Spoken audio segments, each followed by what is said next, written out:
So we've got some Star Trek news out there. I've been dying for this. So next month, June, we've got season 2 of Strange New Worlds. I'm particularly excited for this. It's a shame that Nick isn't here to talk about that. We've got Jack Quaid and Tawny Newsome that are going to appear in live action on Strange New Worlds as their characters. So Beckett Mariner and Boimler. So that's going to be exciting to see them interact with these classic Trek characters. I don't know what the storyline is going to be, but we know that they're also going to have some animated stuff in this episode. Beyond that, I thought that the trailer itself was really good. You get to see Carol Kane, who's going to be in this. She's going to be the new head engineer, and like if you've ever seen anything she's in, you get to see like her very high energy, and she's going to be quite a contrast to the last engineer from the last season. So that's going to be exciting.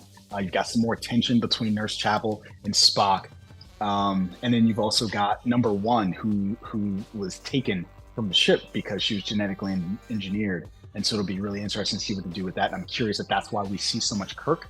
And this is he's stepping in as Number One for some reason. I guess that's what I was wondering, whether or not he stepped in to replace for some of the episodes, or certainly for a chunk of the series.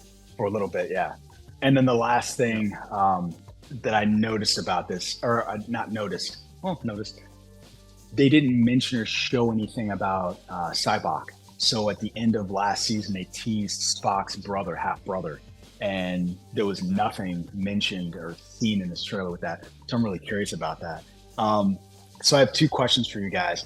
How excited are you for this? And are there any other franchises where you want to see like this kind of live action stuff happen? Because we've gotten this with, so this franchise, we've seen it in Star Wars, right? Where we've seen Bo-Katan, the live action mesh with the animated character.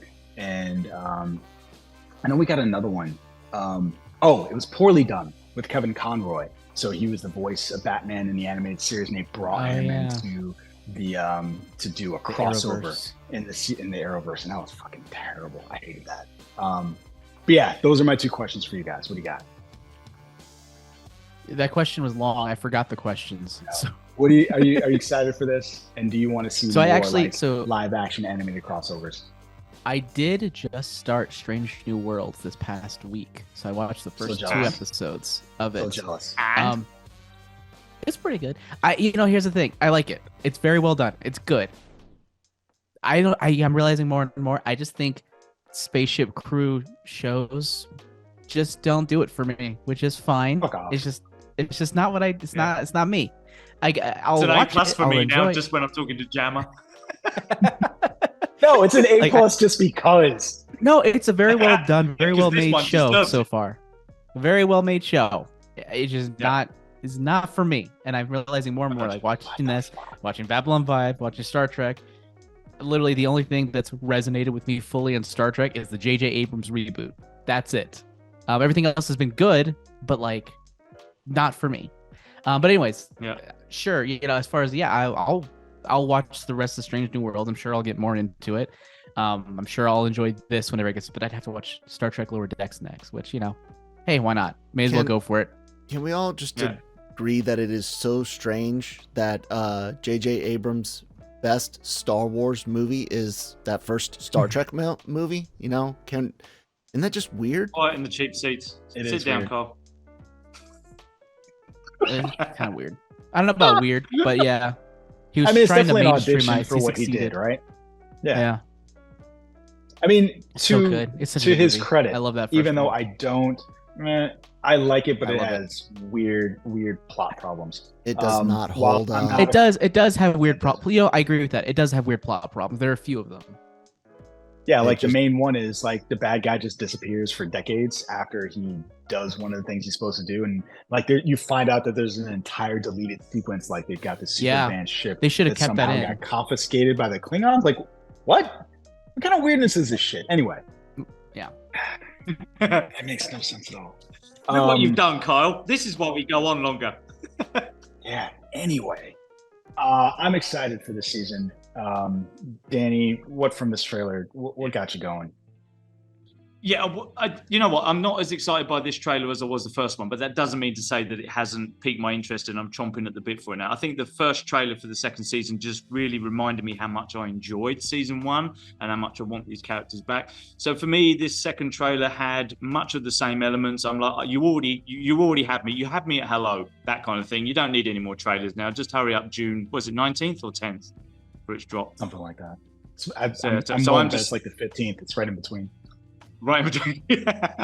But I did the first season. I absolutely loved. I thought this was the kind of Star Trek that I'm going to enjoy a lot more than, because as you know, I kind of struggled with the other one, the one set of millions of years in the future. Picard or Discovery? Oh, Discovery. Although I've grown to enjoy Discovery a bit more, but at the time it was like, no, this Star Trek is bang on the money. It is right in between. Is it the 15th? Yeah, I just saw. Thanks, Carl. Asshole. But I'm super stoked by it. Your second question, though, I was struggling to think of. There's only one animated series that I'd like to see live action, and it's not a space one. Archer. I absolutely love Archer from FX, and I would love to see that as live action. Did you have a spit take just now? I almost choked on my water. It was such a random pull. It was weird. Sorry, dude, but that's the only animated one I'd just love to see live action. I don't even know if it would be any better or worse, but it's one of my favorite FX shows, Archer, and I've loved it since the beginning. So that would be my crossover. Good. Is it H. John Benjamin or John H. Benjamin? It's gotta be H. John Benjamin. I mean, in between, probably. He looks nothing like Archer, right? And so that would be no, he doesn't. Kind of the very hilarious thing, right? Where Bo-Katan looks like Katie Sackhoff. Boimler and Tawny Newsome look like those characters. Like, seeing that would actually be part of the comedy. Like, that would be great. He could pull off Bob from Bob's Burgers, though. Yes, he could. Easily. You guys got anything else on Star Trek? Well, I want you to answer that question, Jonesy. Sorry, Carl. Jonesy, answer your own question. Second part of that question. Animated crossover. I don't know. You can't ask a question and not have an answer yourself. Why not? I'm not illegal. So that's kind of my thing. He's the lawyer. I'm sure there's a loophole. Have you ever? Are any of you guys Venture Brothers fans? Yes. Although none of us are as big of fans as Tanya. Yeah. Tanya likes Venture. So Tanya actually loves Venture Brothers. Me and Christine both love Venture Brothers a lot. I've actually got a Monarch T-shirt. I think that could potentially work as a mature-rated live action on an HBO type situation.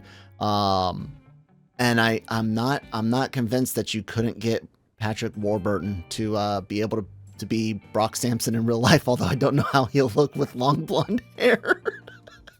But there's no one else that can play that voice. He cut it, and that could be part of the story, right? Like, Sampson got his haircut, and that was like the thing that got him in trouble, so you could make that part of the storyline. Before they ever touch something like that with live action, I would want them to finish the animation series. So, anyways, aren't they supposed to? I keep hearing that they were going to, and then that was back when HBO Max was trying to become profitable by spending more money. So is that gone now? Then they were that one, Gumball, Venture Brothers, and Metalocalypse. No official word. So interesting. They're probably gone. More than likely. That sucks. Yeah, things usually they usually don't announce when something's not going forward. They just disappears. Well, I mean, it wasn't like in the announcements of other things, like when they said, "Hey, we're not moving forward on some things." That wasn't mentioned, but who knows? It might end up just being on regular Cartoon Network, Adult Swim in the future someday, but who knows? Yeah, we'll see. And the last thing I'll say about Star Trek before we move on to the next story is I'm excited that Jonathan Frakes is coming back to direct more episodes. He's done a fantastic job, I think, making a name for himself behind the scenes in Star Trek, all the way back to Next Generation directing stuff, and then also probably one of my favorite Next Generation movies, if not one of my favorite Star Trek movies, which was First Contact. So I'm glad to see that they just keep bringing him back in to do stuff. Written by Ronald Moore. Yeah, man, that guy, so good, so good. Anything else for Star Trek before we move on?